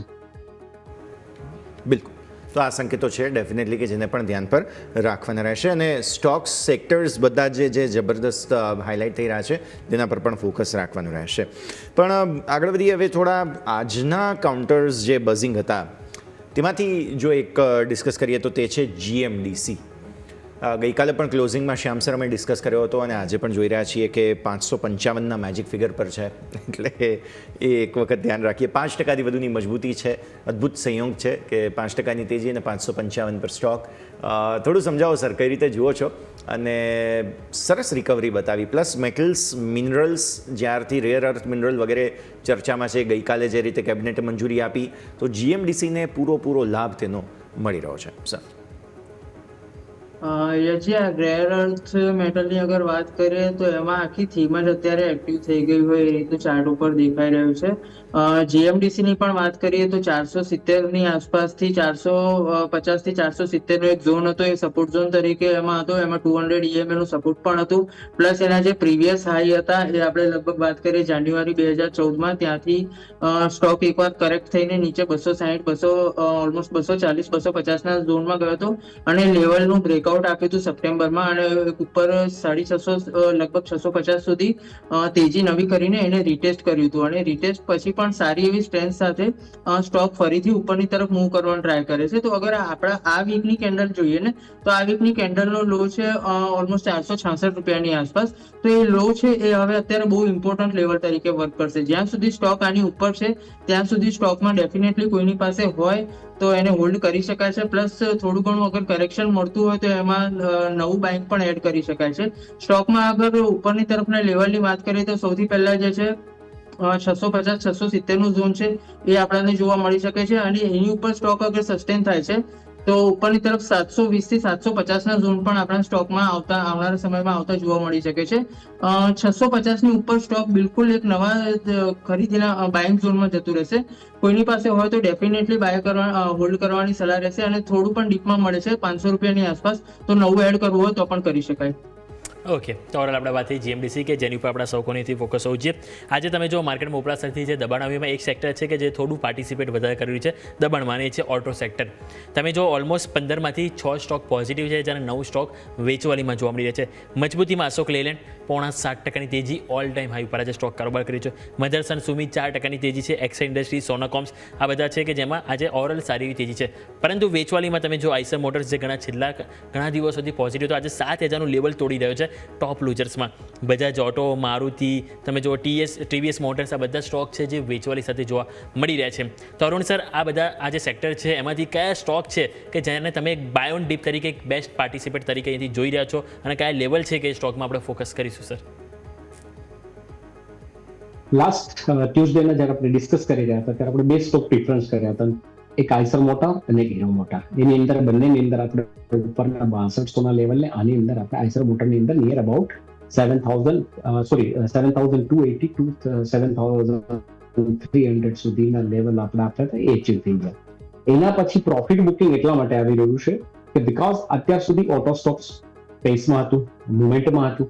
હવે જ્યારે માર્કેટ ચાલી રહ્યું છે તો બીજા ડોર ઓપન થયા, દેટ મીન્સ કે બીજા સેક્ટરો ઓપન થયા છે. એને લીધે જ્યાં બી પ્રાઇસ હાઈ હતી, જ્યાં પ્રાઇસ લોકો પ્રોફિટેબલ હતા, ત્યાં થોડું તમને પ્રોફિટ બુકિંગ જોવા મળી રહ્યું છે. નો ડાઉટ કે સ્ટોક મજબૂત છે, ઓટો સેક્ટર મજબૂત છે, પણ જેને કહેવાય કે રોટેશન ઓફ સેક્ટર, કે પૈસાનું રોટેશન થાય છે, એ ઓટો સેક્ટરમાંથી મે બી શિફ્ટેડ ટુ બીજા સેક્ટરમાં થોડું થઈ રહ્યું છે. એના લીધે થોડું કન્સોલિડેશન છે, થોડું જ્યાં વધારે વેલ્યુએશન કે વધારે પ્રાઇસ પહોંચી ગઈ હતી ત્યાં થોડું પ્રોફિટ બુકિંગ છે.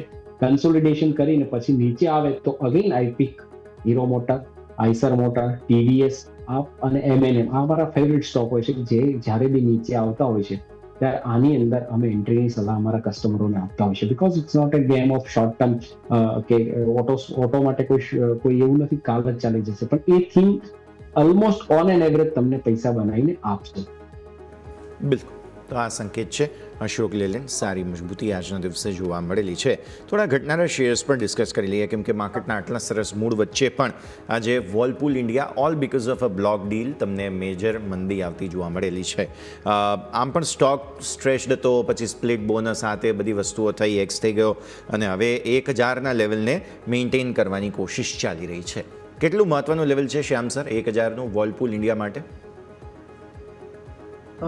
યશજી, ચાર્ટ ઉપર વર્લપુલ ઇન્ડિયામાં અગર જોઈએ તો 1000ની આસપાસ તો ચાર્ટ ઉપર એ રીતે કોઈ સ્પેસિફિક સપોર્ટ નથી દેખાઈ રહ્યો, પણ સ્ટોક અગર આજ ટ્રેન્ડ કન્ટિન્યુ રાખે છે તો નીચેની તરફ સ્ટોકમાં આપણને 900 થી 920ના ઝોનમાં એક સારો સપોર્ટ આવનારા દિવસમાં જોવા મળી શકે છે.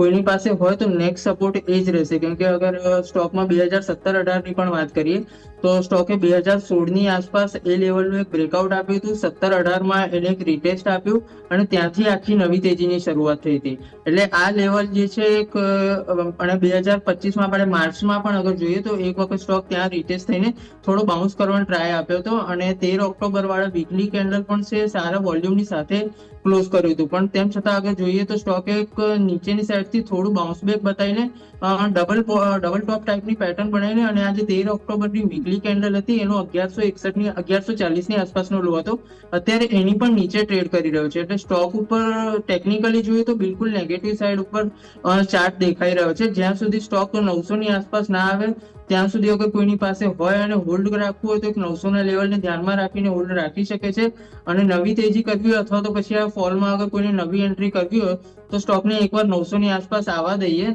900-930ની રેન્જમાં સ્ટોક આવે છે અને ત્યાંથી અગર કોઈ રિવર્સલ બતાવે છે ચાર્ટ ઉપર, સારો એવો સપોર્ટ લઈને ઉપરની તરફ જવાનો ટ્રાય કરે છે તો નવી તેજી માટે જોઈશું, બાકી ફિલહાલ બિલકુલ અવોઇડ કરવાની રાહ રહેશે. ઓકે, તો વોલપૂલ ઇન્ડિયા કે જેની પર અવોઇડ કરવાની સલાહ બની છે, જેની પર આપણે સૌ કોઈથી ફોકસ રાખીશું. હવે ઘટનારા શેરની વાત કરી છે તે એક સ્ટોકની આપણે જરૂરથી વાત કરી લઈએ. આજે તમે જો નિફ્ટી 500માં બધા સ્ટોક પોઝિટિવ છે, મીન્સ કે 52 હાઈ બનાવનારા સ્ટોક 15 સ્ટોક છે. એક જ સ્ટોક છે જે 52 એક લો બનાવી રહ્યો છે આવા માર્કેટમાં અને એ છે દીપક નાઇટ્રેટ. આજે પણ તમે જો લાલ નિશાનમાં 1559 રૂપિયા 10 પૈસા આજે 52 એક લો બન્યા અને 1559 રૂપિયા ઉપર જ આજે કારોબાર કર્યો છે. અહીંયા અરુણ સર, મારો ક્વેશ્ચન એ છે કે ક્યારે સારા દિવસ આવશે આ સ્ટોકના? તમે જો એક વર્ષમાં 42% નેગેટિવ રિટર્ન, ઓક્ટોબર મહિનાની પહેલી તારીખથી અત્યાર સુધી લઈએ ને સર 2 મહિનામાં માત્ર 4 કે 5 એટલે કે 40 ટ્રેડિંગ સેશનમાં માત્ર 5 કે 6 ટ્રેડિંગ સેશન હતા કે જ્યારે પોઝિટિવ કેન્ડલ ક્લોઝ થઈ, સતત નેગેટિવ સતત ડાઉન સાઇડ સ્ટોકમાં બની રહી છે. હવે સર સ્વાભાવિક છે કે જે લોકોની પોઝિશન ફસાઈ હોય, જેને પોર્ટફોલિયો પર્પઝથી લીધા હોય તે લોકો માટે શું સલાહ રહેશે? એ લોકોએ હજુ પણ હોલ્ડ કરવા જોઈએ કે શિફ્ટિંગ માટે વિચાર કરવો જોઈએ સર? યસ, દીપક નાઇટ્રેટની વાત કરીએ તો દીપક નાઇટ્રેટ આપણે પાસ્ટમાં નિયર અબાઉટ બહુ સ્ટાર્ટિંગ પોઈન્ટ ઉપર આપણે વાત કરતા ત્યારે દીપક નાઇટ્રેટ 2300 થી 2500-2600 ચાલતો હતો.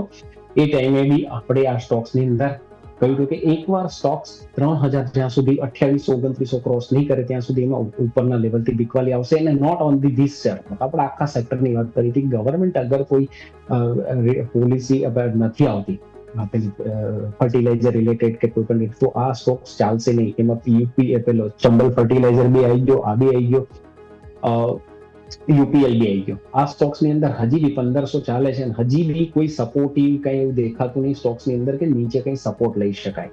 સેકન્ડ થિંગ કે સ્ટોક્સ જે રીતના લેવલ બ્રેક કરેલો છે એ જોતા એવું લાગે કે માર્કેટ લાઈફ ટાઈમ હાઈ બાજુ છે, પણ સ્ટોક્સ જુઓ તો 52 વીકના લો ઉપર. આવા સ્ટોક્સ જ્યારે બી આવું બનતું હોય છે ત્યારે બહુ ખતરનાક લેવલ બનતું હોય. નો ડાઉટ અહીંથી બાઉન્સ બી તમને જોવા મળશે, પણ એ બાઉન્સ કેવું થાય, ડેડ કેટ બાઉન્સ જેવું થઈ જશે. મને આ સ્ટોક્સની અંદર કોઈ પાસે અગર એની પ્રાઇસ નજીક આવતી હોય તો ઠીક છે, કોઈ બાઉન્સ આવે તો નીકળી જવું જોઈએ. સ્ટોક્સની અંદર હજી બી ખાસા લેવલ નીચેના જોવા મળી શકે છે.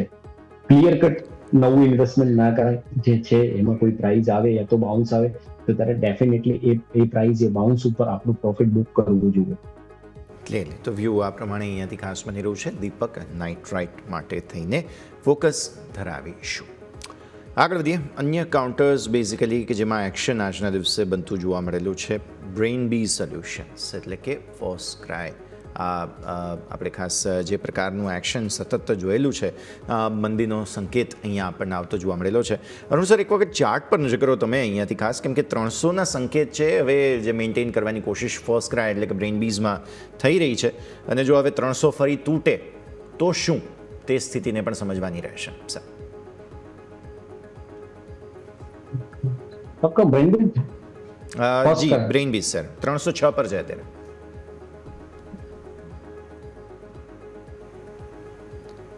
આજના હાઈ 318, 305નો લો છે સર.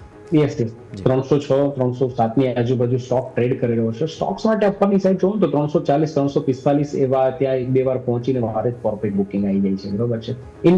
શોર્ટ ટર્મ ની વાત કરું, લોંગ ટર્મ તો ઘણું દૂર છે, કે ઘણા રેસિસ્ટન્ટ દૂર છે એના માટે, પણ શોર્ટ ટર્મમાં આ લેવલ એક મહત્વનું. નીચેની સાઈડ જોઈએ તો અહીંયા 290 280 આ લેવલ એક સપોર્ટિવ લેવલ છે. અહીંયા સ્ટોક પહોંચે તો ત્યાં થોડું બાઉન્સ જોવા મળશે, પણ આ સપોર્ટ હોલ્ડ નહીં થાય તો સ્ટોક્સ માટે આવનાર દિવસોમાં કપરા ચઢાણ આવશે. આપણે પહેલી પ્રીવિયસ વાત કરી કે જે સ્ટોક્સ જ્યારે માર્કેટ લાઈફ ટાઈમ હાઈ બાજુ હોય છે, જ્યારે માર્કેટ લાઈફ ટાઈમ ટ્રેડ કરતું હોય છે, અને જે સ્ટોક્સ 52 વીકના લો બાજુ હોય છે ને, ઇટ શુડ બી ખતરનાક. આ સ્ટોક્સ બહુ ડેન્જરસ હોય છે, આમાં કેટલું હોલ્ડિંગ થઈ જાય એનું કોઈ નક્કી નથી હોતું. એટલે આવા જે બી લાઈફ ટાઈમ લો મારતા હોય, જે ઓવરઓલ લો ઉપર હોય, એ સ્ટોક્સથી થોડું સ્ટે અવે રહેવું જોઈએ. ઓકે, તો આપણે વાત થઈ ફર્સ્ટ ક્રાય એટલે કે બ્રેઇનબીઝ સોલ્યુશન, કે જેની ઉપર આપણે સૌ કોનેથી ફોકસ કરીશું. આજે એક પ્રોફિટ બુકિંગ જોવા મળી રહ્યું છે. આપણે ઓલરેડી આપણે 52 વીક લોની વાત કરી, સારેગામાં આપણે વાત કરવી જોઈએ. આ સ્ટોક સતત નેગેટિવિટી હતો, પરંતુ જે છેલ્લા 3 દિવસથી સ્ટોકે કમબેક કર્યું છે. હાલ તમે જુઓ તો પરમ દિવસે એટલે કે 3 દિવસ પહેલાં ઇવન મારે કહેવું જોઈએ 364 રૂપિયા ઉપર હતો, અને આજે 400 રૂપિયાની ઉપર પણ હાઈ બનાવ્યા છે.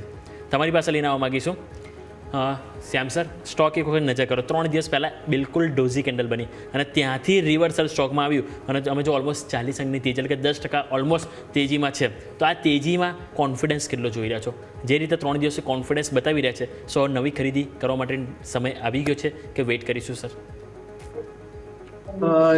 ચાર્ટ ઉપર અગર સારેગામામાં જોઈએ તો આ તેજીમાં બિલકુલ કોન્ફિડન્સ ટાઈપ તો લાગતું નથી, પણ સપોઝ કોઈની પાસે કંઈક ફસાયેલી પોઝિશન હોય અને ઉછાળામાં કદાચ એક્ઝિટ લેવી હોય તો એના માટે એક્ઝિટનો મોકો બની શકે છે સ્ટોકમાં. કેમ કે જ્યાં સ્ટોકે એક ટ્રેડિંગ આખી રેન્જ હતી, ઉપરમાં 581 થી 600 રૂપિયાનો એક ઝોન હતો, અને નીચેમાં 430 થી લઈને 420 થી 440 રૂપિયાની એક રેન્જ હતી. સ્ટોક એ આખી રેન્જની પણ નીચે આવીને ટ્રેડ કરી રહ્યો છે, અને મોટા ટાઈમ ફ્રેમ ઉપર જોઈએ તો પાસ્ટમાં જેટલા દિવસોમાં વોલ્યુમ સાથે સ્ટોકે ઉછાળા આપવા ટ્રાય કર્યા હતા, એ બધાની પણ અત્યારે નીચે ટ્રેડ કરી રહ્યો છે, બધા પ્રાઇસની પણ.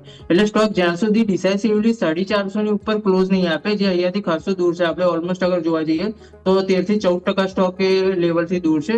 450 ની ઉપર ડિસાઇસિવલી ક્લોઝ નહીં આપે ત્યાં સુધી સ્ટોકમાં દરેક ઉછાળો સેલિંગ તરીકે જોવા મળશે, અને 450 ની ઉપર પણ સસ્ટેન કરશે તો જ ફરીથી એ જ રેન્જમાં સ્ટોક અથડાયા કરશે, કે જો નીચેની તરફ એ 400 ની આસપાસ છે અને ઉપરની તરફ 600 ની આસપાસ. એટલે સ્ટોકમાં અગર કોઈની બિલકુલ જ મોટી તેજીની વાત કરીએ તો જ્યાં સુધી 600 ની ઉપર ક્લોઝ નહીં આપે ત્યાં સુધી નવા ઝોન પણ નહીં જાય. 400 ની ઉપર 450 ની ઉપર 600 સુધી એ રેન્જમાં ટ્રેડિંગ રેન્જમાં અથડાયા કરશે. અગર કોઈની પાસે હોય તો દરેક ઉછાળો સેલિંગ માટે યુઝ થશે, અને નીચેની તરફ સપોર્ટની વાત કરીએ તો સ્ટોક અગર થોડોક ઉછાળા પછી ફરીથી અગર સેલિંગ એની મૂવ કન્ટિન્યુ કરે છે તો 340 થી લઈને 310 સુધીના લેવલ પણ આવનારા દિવસમાં સ્ટોકમાં જોવા મળી શકે છે. બિલકુલ, તો આ સંકેતો છે, ધ્યાન પર રાખીશું. અચ્છા અરુણ સર, હવે મિડ કેપ અને સ્મોલ કેપના ચાર્ટ પર એક વખત નજર કરવી જોઈએ, કેમ કે જુઓ રેકોર્ડ બની ગયા, સેલિબ્રેશન થઈ ગયું, પણ મિડ કેપ અને સ્મોલ કેપ અને લોકો પણ જે કમ્પ્લેન કરે છે કે ભાઈ માર્કેટે ઓલ ટાઈમ હાઈ બનાવ્યો, મારો પોર્ટફોલિયો તો ત્યાંનો ત્યાં જ છે, અથવા તો વધ્યો નથી, બે કમ્પ્લેન્ટ્સ છે. તો આ इसमें क्या होगा સરજી? देखो मिड कैप અને સ્મોલ કેપ જેવી રીતે આપણે વાત કરી ને, આની પહેલા બી મેં કહ્યું હતું મિડ કેપ અને સ્મોલ કેપ ને છે ને હંમેશા સ્વિમિંગ પુલમાં તરવું ગમે. બહુ ઉછાળા વાળું પાણી હોય ત્યારે ના આવી કરે, ત્યારે સ્વિમ ના થાય. એના પછી હવે એ જોશે કે આટલું બધું તોફાન આવ્યું ને, હવે આપણે તોફાન શાંત થઈ ગયું પછી ચાલશે. એટલે મિડ કેપ અને સ્મોલ કેપ ની અંદર આ 2 દિવસ તેજી કંઈક કોઈ પણ તેજી થતી હોય છે, એ જે પાર્ટ ઓફ જોક. હવે આપણે મેઇન વાત ઉપર આવીએ કે જ્યારે બી તેજી થતી હોય છે માર્કેટની અંદર, ત્યારે ઘણા ઇન્વેસ્ટરો, રિટેલ ઇન્વેસ્ટરો હોય કે મોટા ઇન્વેસ્ટરો વેઇટ કરતા હોય છે કે ભાઈ એક કન્સોલિડેશન થઈ જાય ને પછી હું એન્ટ્રી લઉં. અને એ પછી 2-4 દિવસની તેજી પછી, 2-4 દિવસના અપર સાઇડ મૂવ પછી, ઓર જેવી રીતે એને પેલું ફ્યુઝ મળી જાય કે હવે અહીંથી ઉપર જવાનું, પછી એક સાથે એ સેક્ટર આ બંને સ્મોલ કેપ અને મિડ કેપની અંદર કૂદતા હોય છે, ત્યારે એમાં જબરજસ્ત મૂવ આવતી હોય છે. મે બી અબાઉટ કે 2-3 હજાર પોઈન્ટ એક સાથે મૂવ આવી જતી હોય છે. તો I positive mid cap small cap પર પોઝિટિવ છું. અને આ બેસ્ટ એવું છે કે જ્યાં હજી ચાલ્યા નથી, એટલે આપણા માટે બેસ્ટ મોકો છે કે ત્યાં એક ઇન્વેસ્ટમેન્ટ થઈ શકે. લાર્જ કેપમાં કદાચ ચલો ડર લાગતો હોય કે ભાઈ L&T 4100 આવી ગયો 3000 થી, રિલાયન્સ 1200-1300 થી 1500-1600 આવી ગયો, HDFC બેંક 900 થી 1000 પહોંચી ગઈ, તો મારે એમાં થોડું મને ડર લાગે. પણ જ્યારે મિડ કેપ અને સ્મોલ કેપની અંદર તો ખાસી જગ્યા હોય છે, તો એ એક બેસ્ટ પાર્ટ હોઈ શકે એથી ઇન્વેસ્ટમેન્ટનો. ઓકે, તો આપણે વાત થઈ મિડ કેપ અને સ્મોલ કેપ કે જ્યાં આપણા સૌ કોઈથી ફોકસ હોવું જોઈએ. વાયદા બજારમાં તમે નજર કરો તો આજે બેસ્ટ પરફોર્મિંગ સ્ટોક તરીકે KPIT ટેકનોલોજી સ્ટોક 2% તેજી જીવન સવારથી તમે જુઓ, મતલબ માર્કેટમાં ઉપલા સુધી નફા વસૂલી જોવા મળી. પરંતુ mid cap small cap already આપણે વાત કરીએ, એમાં ભલે પ્રોફિટ બુકિંગ જોવા મળ્યું આજે, પરંતુ તમે જો આ સ્ટોક છે કે જેમાં આજે સારી એવી તેજી જોવા મળી છે. 1220 ઉપર આજે આપણને ડે હાઈ ઉપર ક્લોઝિંગ આપે એવી શક્યતા એઝ ઓફ નાઉ આપણને જોવા મળી રહી છે. શ્યામ સર કઈ રીતે જોઈ રહ્યા છે આજે ડેઇલી કેન્ડલમાં પણ જોશો ને, એક બેસ્ટ ઇનસાઇડ નું આજે બ્રેકઆઉટ આપણને જોવા મળી રહ્યું છે સર. KPIT ની વાત કરીએ યોમિકભાઈ, તો IT સેક્ટરમાં જે રીતે નીચેની તરફથી થોડું ઘણું ઉપર આપણને ઉપરની તરફ મુવમેન્ટ શિફ્ટ થતી જોવા મળે છે, તો સ્ટોકમાં પણ અગર નીચેની તરફ જોઈએ તો 1140-1165 વાળી રેન્જ જે છે હવે બહુ સારા સપોર્ટ તરીકે સ્ટોકમાં વર્ક કરશે. ઉપરની તરફ સ્ટોકમાં 1250 નું પહેલું લેવલ જોવા મળી શકે, અને એના પછી ઇમિડિયેટ જે છે એક ડેલી ટાઈમ ફ્રેમ ઉપર 200 EMA નું એક રેઝિસ્ટન્સ ફેસને સ્ટોકને ફેસ થતું જોવા મળે, જે લેવલ છે 1266. એટલે 1255 થી 1266 નું એક લેવલ છે કે ત્યાં સ્ટોકને થોડું ઘણું રેઝિસ્ટન્સ જોવા મળી શકે. સ્ટોક એની ઉપર અગર ડિસાઇસિવલી ક્લોઝ થઈ જાય છે તો આવનારા દિવસોમાં 1300-1320 સુધીની જગ્યાએ સ્ટોકમાં ખુલી જાય. આપણે વીકલી ટાઈમ ફ્રેમ ઉપર પણ જોઈશું તો સ્ટોકમાં સારો સપોર્ટ છે, અને ડેલી ટાઈમ ફ્રેમ ઉપર પણ સ્ટોક થોડું ઘણું સ્ટ્રોંગર લાગી રહ્યો છે, અને ટ્રેડિંગ રેન્જના ઉપરના લેવલ તરફ જતો આપણે જોવા મળી રહ્યો છે. કોઈની પાસે હોય તો બિલકુલ હોલ્ડ કરી શકાય. નીચેમાં 1150-1160 જે છે લેવલ સ્ટોપ લોસ તરીકે કામ કરશે. ઓકે, તો વ્યૂ આ પ્રમાણે અહીંયાથી ખાસ સતત નજર પર રાખવાનો રહેશે. કાઉન્ટર્સ પર આપણે નજર રાખીશું. આગળ વધીએ હવે એક સેક્ટર ઇન્ડેક્સની આપણે ખાસ સાથે સાથે વાત કરી લઈએ, તે છે નિફ્ટી મીડિયા. અરુણ સર, એક વખત નિફ્ટી મીડિયાના ચાર્ટ્સ પર નજર કરી લો. આપણે જોઈ રહ્યા છીએ આજે ઘણા દિવસો બાદ અહીંયા થોડો સપોર્ટ, થોડી તેજી. હમણાં મિડ કેપ સ્મોલ કેપની વાત કરી લીધી છે આપણે. આ સેક્ટર પણ એવું છે કે જે વન ઓફ ચાલતું રહેતું હોય છે, તો આ જે સેક્ટોરિયલ ઇન્ડેક્સ છે તેના પર શું ઇન્સાઇટ્સ છે તમારા, અને કોઈ કોમ્પોનન્ટ તમને પસંદ હોય તો? જી અરુણ સર, આ સેક્ટરની અંદર જ્યારે ડે ચાર્ટ જોવામાં આવે ને તો ડાઉન સાઇડ ફ્લેગ, આ સેક્ટરની અંદર જ્યારે ચાર્ટ જોવામાં આવે ને તો ડાઉન સાઇડ ફ્લેગ પેટર્ન બની રહી. Down side flag pattern that means કે તમે જુઓ તો એકદમ નેરો રેન્જમાં ધીરે ધીરે નીચેની સાઈડ મૂવ શિફ્ટ થઈ રહી છે. એનડાઈસીસ ની અંદર ડેફિનેટલી થોડું માર્કેટ મૂવ થયું છે તો મૂવ થયું છે, પણ જ્યાં સુધી આ સેક્ટર મૂવ બન્યું છે કે 1500 આ લેવલ ક્રોસ નહીં કરે, 1458 ની આજુબાજુ નિફ્ટી મીડિયા ઇન્ડેક્સ ચાલી રહ્યો છે, 1500 ઉપર જશે ત્યારે કંઈક થશે. સેકન્ડ થિંગ, આ સેક્ટરની અંદર કોઈ સ્ટોક્સની વાત, કેમ આ સેક્ટર ચાલતું નથી? નો ડાઉટ આ સેક્ટર તમે જોશો તો લાસ્ટ કેટલા ટાઈમ એક ઉપર ગયું, પછી સ્ટોક્સ થોડા બહુ ચાલ્યા અને પાછા એ પેલું કહેવાય ને સુષુપ્ત અવસ્થામાં જતા રહે એ ટાઈપનું છે. આ સ્ટોક જેટલા બી સ્ટોક છે એમાં કોઈ રિટર્ન એટલું ક્રિએટ થયું નથી. રિટર્ન તો છોડો, નેગેટિવ રિટર્ન ક્રિએટ થયું છે. પણ આ સેક્ટરની અંદર મને લાગે છે કે ટર્ન અરાઉન્ડ થઈ શકે છે. ટર્ન અરાઉન્ડ દેટ મીન્સ કે જેવી રીતે તેજી આવતી હોય છે, નવા લાઈફ ટાઈમ હાઈ બનતા હોય છે, તો ત્યારે હરેક સેક્ટરના હરેક ઘોડા અલગ હોય છે, હરેક તેજીના ઘોડા અલગ હોય છે. એ રીતે મે બી આ વખતે તેજીના ઘોડા કોઈક અલગ હોય, એમાં કઈ મીડિયા સેક્ટર આવે એવા ચાન્સીસ દેખાય છે. પણ હા, એ ક્યારે 1500 ઉપર જાય ત્યારે. અને સ્ટોક્સની વાત કરવામાં આવે, સ્ટોક કયો સ્ટોક છે, તો મને જી સિવાય JEEL જીલ લિમિટેડ 98 રૂપીસની આજુબાજુ ચાલે, એક પોઝિટિવ સ્ટોક્સ મને દેખાઈ રહ્યો છે એઝ ઇન્વેસ્ટમેન્ટ તરીકે, કે એ સ્ટોક્સની અંદર એક અપર સાઇડ લેવલ બની શકે કે ફ્યુચરની અંદર એ 130-150 સુધી જઈ શકે. 50% એક્સપેક્ટેડ છે કે એ સ્ટોક્સ વધી શકે. નીચેની સાઈડ સ્ટ્રોંગ સપોર્ટની વાત કરવામાં 75-80 રૂપીસની આજુબાજુ છે.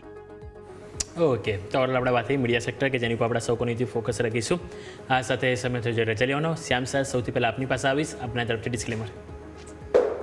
આજે આપણે જે પણ સ્ટોક ડિસ્કસ કર્યા એમાં મારી પોતાની કોઈ પર્સનલ પોઝિશન નથી. અમારા ક્લાયન્ટને સજેસ્ટ કરેલા હોઈ શકે છે અથવા અમારા મોડેલ પોર્ટફોલિયોનો પાર્ટ હોઈ શકે છે. શોમાં બોલાવવા બદલ ખૂબ ખૂબ આભાર. બિલકુલ. આપના પાસે આવી અરુણ સર, આપના ડિસ્ક્લોઝર્સ. અહીંયા જે બી સ્ટોક્સની ડિસ્કસ કરી છે એમાં મારું કોઈ પાર્ટી પર્સનલી હોલ્ડિંગ નથી, પણ મારા ક્લાયન્ટને સજેસ્ટ કર્યા. પણ હા, બેંક નિફ્ટીની અંદર ડેફિનેટલી મારા ફેમિલીનું પોઝિશન હોઈ શકે છે. બાકી કોઈ સ્ટોક્સ કે ફ્યુચરની અંદર અમારું કોઈ પોઝિશન નથી. ખૂબ ખૂબ આભાર શ્યામ સર અને અરુણ સર, સમય ફાળવીને અમારી સાથે આ ચર્ચામાં જોડાયા. Thank you. તો રેકોર્ડ હાઈનો દિવસ ક્લોઝિંગ પણ મળી રહ્યું છે 26,200 ઉપર, મતલબ કે બધું જ સમસૂત્રું પાર પડી રહ્યું છે. સેન્સેક્સ પણ આજે એક્સપાયરી હતી, મંથલી એક્સપાયરી, અને જોવા જાવ તો કોઈ બહુ મોટું ડેમેજ નથી થયું, ઉલટાનો રેકોર્ડ બનાવી દીધો આપણે 86,055નો. એટલે એકંદરે બધું જ લાભાલાભની પરિસ્થિતિમાં છીએ. બેંક નિફ્ટીએ પણ સરસ રેકોર્ડ બનાવ્યો 59,866નો. બસ એક તકલીફ છે મિડ કેપ સ્મોલ કેપથી, જેમ હમણાં છેલ્લે અરુણ સરે સમજાવ્યું એ પ્રમાણે કે જ્યાં સુધી મોટો પ્રવાહ યથાવત છે, નાના પ્રવાહમાં અત્યારે ફિલહાલ પાણીનો ફ્લો થોડો ઓછો રહેશે, તો આ સ્થિતિને ધ્યાન પર જરૂર રાખીએ.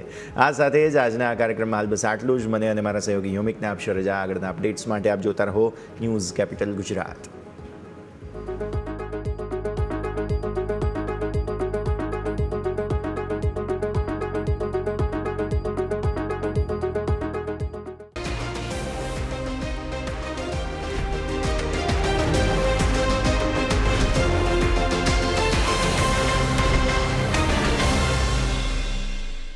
Presented by trade bulls.